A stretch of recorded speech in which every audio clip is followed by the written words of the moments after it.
Hello students, मैं पीयूष कुमार गुप्ता से आचार्य समाजशास्त्र राजकीय महाविद्यालय केकड़ी। आज थर्ड ईयर के विद्यार्थियों के लिए समाजशास्त्र में प्रश्न पत्र प्रथम सामाजिक विचारधारा के आधार के अंतर्गत हम बात कर रहे हैं मैक्स वेबर की सामाजिक क्रिया की अवधारणा के बारे में। मैक्स वेबर, जो कि एक शास्त्रीय विचारक रहे समाजशास्त्र के लिए और जर्मनी के प्रमुख विद्वान रहे, इन्होंने समाजशास्त्र के विकास में अत्यधिक योगदान दिया और वेबर ने समाजशास्त्र को एक नई दिशा प्रदान की। उन्होंने समाजशास्त्र को एक विशेष विज्ञान बनाने के प्रति बहुत कार्य किया तथा समाजशास्त्र को एक नए रूप में परिभाषित किया। समाजशास्त्र वह विज्ञान है, उन्होंने एक परिभाषा के तौर पर समझाया कि समाजशास्त्र वह विज्ञान है जो सामाजिक क्रिया का अर्थपूर्ण बोध कराने का प्रयत्न करता है ताकि इसके घटनाक्रम, गतिविधि एवं परिणामों की कार्य कारण व्याख्या तक पहुंचा जा सके। कहने का तात्पर्य कि वेबर का ये मानना था कि इस मानव समाज में की जाने वाली प्रत्येक क्रिया का कोई निश्चित अर्थ होता है उस व्यक्ति के लिए जिसने वो क्रिया की है, तथा जिसके लिए की है वह भी उसे उसी अर्थ में समझ रहा है, तभी वह एक क्रिया अंतर क्रिया का परिणाम साबित होती है। इसी बात को इन्होंने अन्य शब्दों में भी कहा है कि किसी क्रिया को सामाजिक क्रिया तभी कहा जा सकता है जबकि इस क्रिया को करने वाले व्यक्ति या व्यक्तियों द्वारा लगाए गए व्यक्तिनिष्ठ अर्थ या प्रतीकात्मक अर्थ के कारण यह क्रिया दूसरे व्यक्तियों के व्यवहार द्वारा प्रभावित हो या उसी के अनुसार उसकी गतिविधि निर्धारित हो। कहने का तात्पर्य कि हर सामाजिक क्रिया के लिए यह आवश्यक है कि उसका एक व्यक्तिनिष्ठ या वैयक्तिक दृष्टिकोण से कोई अर्थ हो जो दूसरा व्यक्ति उसे उसी अर्थ में समझे। वेबर ने समाजशास्त्र की विषय वस्तु भी सामाजिक क्रिया ही माना है और इसी को समझाते हुए उन्होंने सामाजिक क्रियाओं के 4 प्रकारों की बात की है। पहली, तार्किक, अर्थपूर्ण या बौद्धिक सामाजिक क्रियाएं, जिन्हें वो रैशनल एक्शन भी कहते हैं। सेकंड, मूल्यों से संबंधित या मूल्यात्मक सामाजिक क्रियाएं, इवैल्यूएशनल। भावात्मक या उत्तेजित सामाजिक क्रियाएं, थर्ड। और चौथी, परंपरागत सामाजिक क्रियाएं। इन्होंने समाजशास्त्र की प्रकृति को भी क्रिया के आधार पर स्पष्ट किया और इसमें वेबर सामाजिक सांस्कृतिक घटनाओं की प्रकृति प्राकृतिक घटनाओं से भिन्न मानते हैं। उन्होंने सामाजिक वास्तविकता को समझने के लिए आदर्श प्रारूप की अवधारणा भी विकसित की है। वेबर ने सामाजिक क्रियाओं के प्रकारों को विस्तार से समझाने का प्रयास किया। यह हम 1 by 1 समझने का प्रयास करते हैं। पहली क्रिया, तार्किक, अर्थपूर्ण या बौद्धिक सामाजिक क्रिया। इसे हम पर्पसफुल और गोल ओरिएंटेड रैशनल एक्शन कहते हैं। ये वे क्रियाएं हैं जो लक्ष्य तथा उनको पूरा करने के साधनों के तार्किक चयन से संबंधित हैं। वह इस श्रेणी में रखी जा सकती हैं।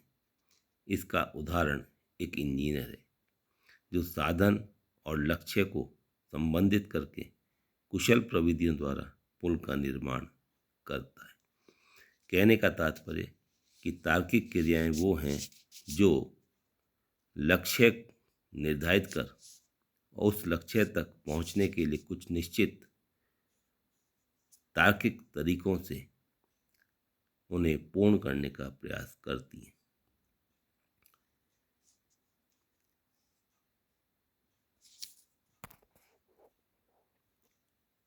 दूसरी प्रकार सामाजिक क्रियाएं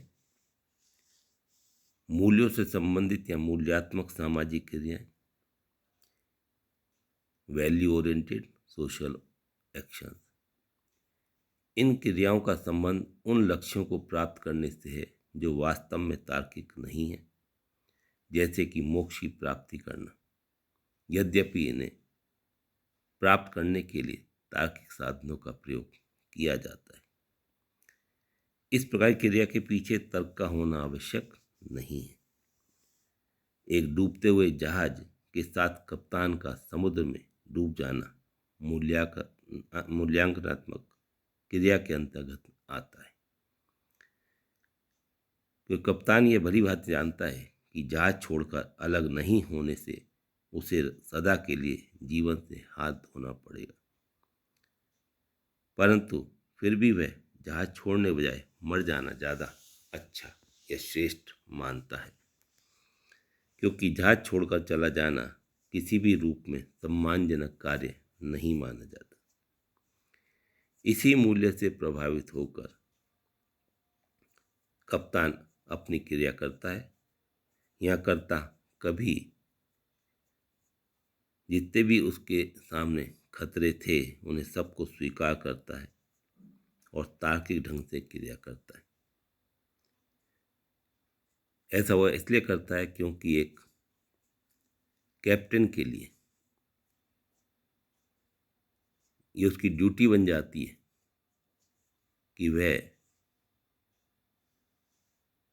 अपने जहाज की रक्षा करते हुए यदि प्राण त्यागता है तो उसे शहीद का दर्जा प्राप्त होता है, उसे सम्मान की दृष्टि देखा जाता है तथा उसकी प्रतिष्ठा समाज में बहुत अधिक बढ़ जाती है। तो ऐसी क्रियाएं सभी मूल्यात्मक सामाजिक क्रियाएं या मूल्यों से संबंधित होती हैं कि अपने मूल्यों की रक्षार्थ वह ऐसी क्रिया को करता है जिसका उसे परिणाम पता होता है। तो तीसरी प्रकार की क्रिया भावात्मक या उत्तेजित सामाजिक क्रियाएं, इमोशनल या अफेक्चुअल सोशल एक्शन। इस प्रकार की क्रियाओं का संबंध व्यक्ति की भावात्मक दशाओं से होता है, न कि साधन साध्य के तार्किक मूल्यांकन से। इस प्रकार की सेवाओं में जैसे कि धार्मिक सेवा में लगे व्यक्तियों की क्रियाएं। यहाँ हम इस बात को और विस्तार से समझने का प्रयास करें कि इस प्रकार की क्रिया का संबंध व्यक्ति के संवेगों, उसके इमोशंस और भावात्मक दशाओं से होता है। प्रेम, दया, घृणा, सहानुभूति तथा क्रोध आदि के वशीभूत होकर की जाने वाली क्रियाएं भावात्मक क्रियाएं कहलाती हैं। ऐसी क्रियाएं कभी कभी मनुष्य शक्तिशाली संवेग के वशीभूत होकर भी अतार्किक रूप में कर बैठता है, जिसका उसे कई बार बाद में पछतावा भी होता है। जैसे किसी व्यक्ति के गाली दे देने पर क्रोधावश दूसरा व्यक्ति उसकी हत्या कर दे, लड़ाई मारपीट कर ले, तो ऐसी जो क्रियाएं हैं वो भावात्मक या उत्तेजित सामाजिक क्रियाएं कहलाती।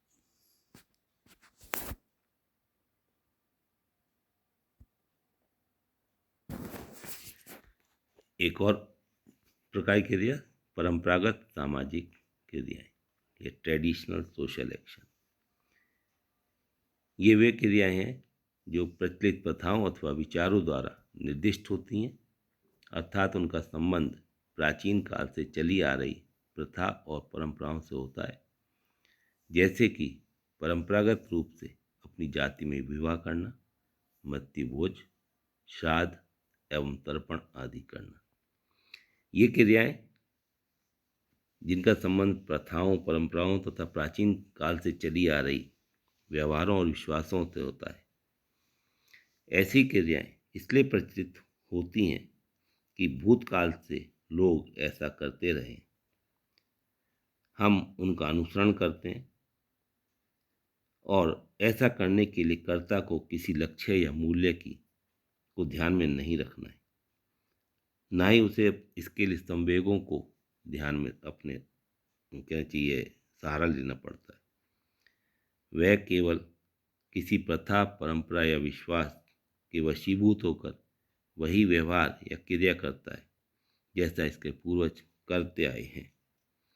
इसलिए वो ऐसी क्रियाएं जब विवाह करता है अपनी जाति में करना श्रेष्ठ मानता है। मध्यभोज समाज में अपनी प्रतिष्ठा को और अपने पूर्वज को सम्मान देने के लिए करता है। श्राद्ध और तर्पण वह भी उसमें कहीं ना कहीं अपने पूर्वजों को सम्मान ही देता प्रतीत होता है। इस प्रकार से परंपरागत सामाजिक क्रियाएं वे क्रियाएं कहलाती हैं जिन्हें लोग आदतों या स्थापित परंपराओं के प्रभाव या दबाव के कारण संपन्न करते हैं।